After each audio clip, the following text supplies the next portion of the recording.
안녕하세요. 오늘의 테슬라 뉴스입니다. 자, 오늘 테슬라를 둘러싸고 쏟아져 나왔던 다양한 소식들보다 조금 심층적이고 균형 잡힌 시각으로 한번 분석해보는 시간을 가지려 합니다. 자, 오늘 테슬라 관련 뉴스들을 한 문장으로 요약해본다면 현재 테슬라가 거대한 패러다임 전환의 길목에서 이 도전에 직면했다고 해석할 수 있을 것 같은데, 오늘 나온 구체적인 이슈들을 살펴본다면 4분기 인도량의 시장 컨센서스가 하회될 가능성과 이 전반적인 기술주의 이 조정 흐름 속에서 테슬라의 주가가 민감하게 반응하고 있고, 또 미국과 중국 규제 당국이 테슬라 차량의 안전 및 설계 관련 이슈에 대한 이야기가 나오고 있으며, 또 한국 배터리 소재 기업과의 대규모 공급 계약이 조정되고 있다는 소식, 그리고 독일 기가팩토리에서 고조되고 있는 노동조합과의 관계 이슈가 있습니다. 자, 과연 이런 뉴스들은 우연의 연속으로 나오게 된 것인지, 아니면 테슬라라는 기업이 더 큰 변화의 흐름 속에서 놓여 있음을 암시하는 이 신호들인지 궁금할 수밖에 없습니다. 자, 이제부터 관련된 이야기를 한번 살펴보도록 하겠습니다. 끝까지 함께 해주시길 바라고요. 그럼 출발할게요.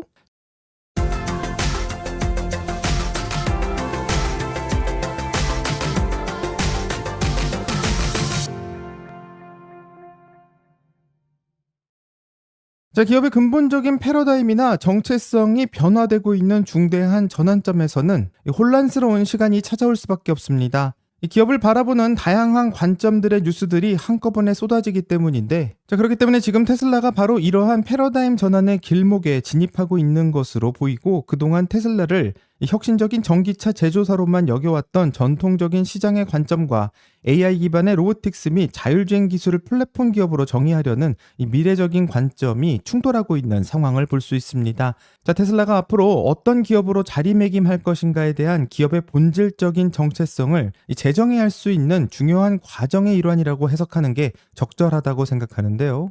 현재 테슬라에는 기업의 핵심 가치와 비즈니스 모델이 재편되는 시점에서 현재 많은 마찰과 소음들이 발생하고 있습니다.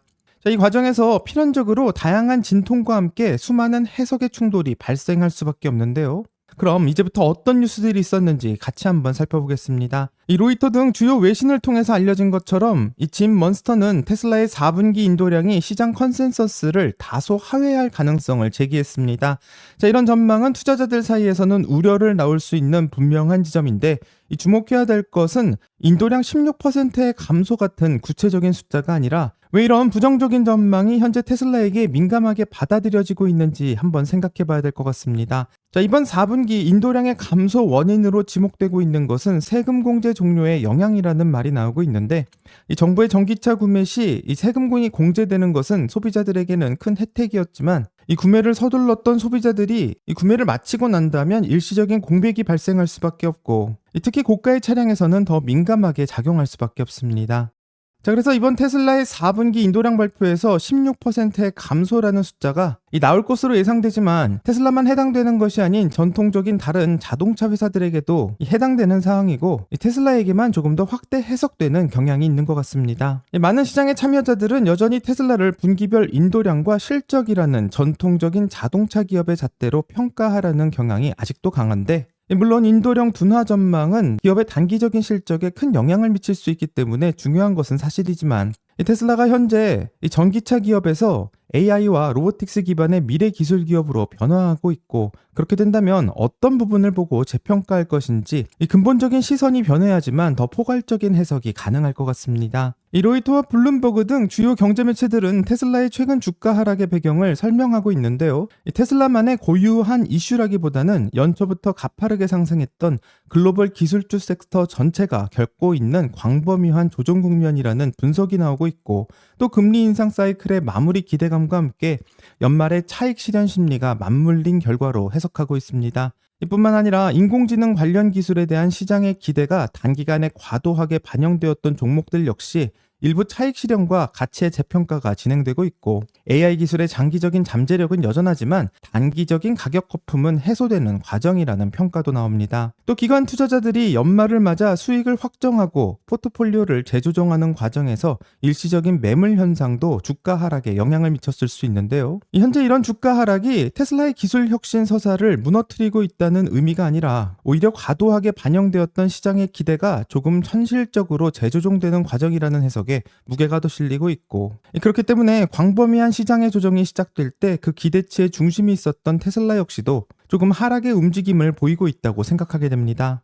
자, 그래서 테슬라의 펀더멘털에 심각한 약점이 발생했음을 의미하기보다는 이 테슬라가 그동안 시장에서 차지했었던 AI 기업으로서의 위치가 높았음을 보여주고 있는 것이고, 이 투자자 입장에서는 주가 하락이 분명한 우려를 낳을 수 있지만 기업의 장기적인 가치와 비전을 재점검할 수 있는 기회로도 사용할 수 있을 듯합니다.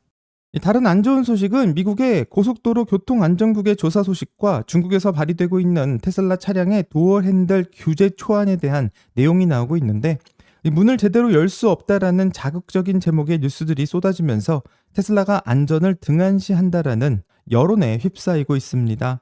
테슬라는 처음부터 미니멀리즘과 미래형 인터페이스를 지향하는 독자적인 설계 철학을 추구해 왔었고, 외부로 돌출되지 않는 플러시 도어 핸들이나 비상시에 자동으로 열리는 시스템 등은 이 철학의 산물이라고 생각합니다. 자, 하지만 규제 당국은 기존의 안전 기준이나 매뉴얼이 적용되기 어려운 공백이 발생했다고 판단하고 있고, 테슬라도 이런 우려를 해소하기 위해서 지속적으로 시스템을 개선하고 규제 당국과 협력하고 있지만 앞으로 더 많은 변화가 있을 것을 예상하게 됩니다. 자, 중요한 것은 중국에서 발의되고 있는 도어 핸들 규제 초안은 2027년 이후 출시되는 신차를 기준으로 하고 있다는 점이고요.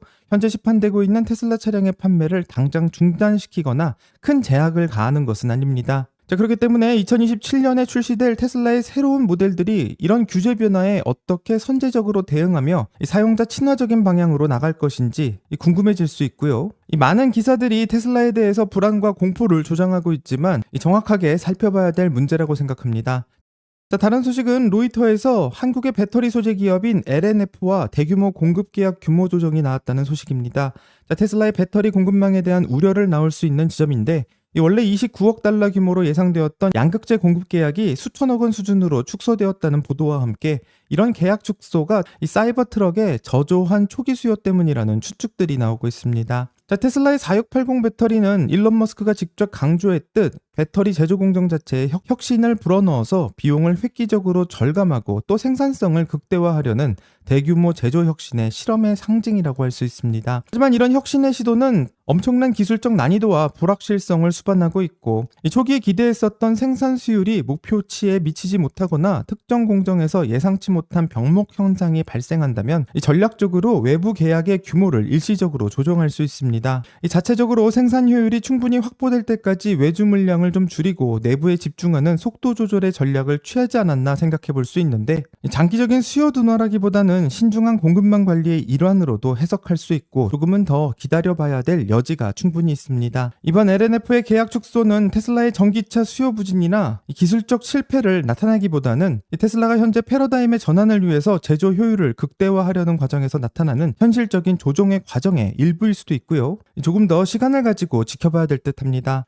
자, 이번에는 독일 기가베를린 공장에서 벌어지고 있는 노조 문제에 대한 이야기를 좀 해보려고 하는데요. 언뜻 본다면 이 소식은 테슬라에게는 좋지 않은 그림을 그리고 있는 것만 같습니다. 자, 노동조합이 직원들에게 주 35시간의 근무를 요구하고 있고, 이에 테슬라는 공장의 확장 계획을 전면 중단할 수 있다고 맞서며 노사 간의 갈등이 고조되고 있다고 하는데, 이런 상황을 노사 갈등만으로 볼 수도 있지만 조금 더 깊이 있는 질문을 던져봐야 됩니다. 자, 과연 이 갈등은 돈과 임금의 문제일지 아니면 테슬라가 미래를 꿈꾸고 있는 회사의 운영 방식에 대한 문제일지가 궁금한데, 이 테슬라 측의 반박을 본다면 이 질문에 힌트가 나오고 있습니다. 자, 언론에서는 테슬라가 노조의 요구대로 2% 정도의 임금을 올려주었어야 되지만 실제로는 4%를 인상했다고 하고, 지금까지 누적으로 25% 이상 임금을 올리게 되었다고 합니다.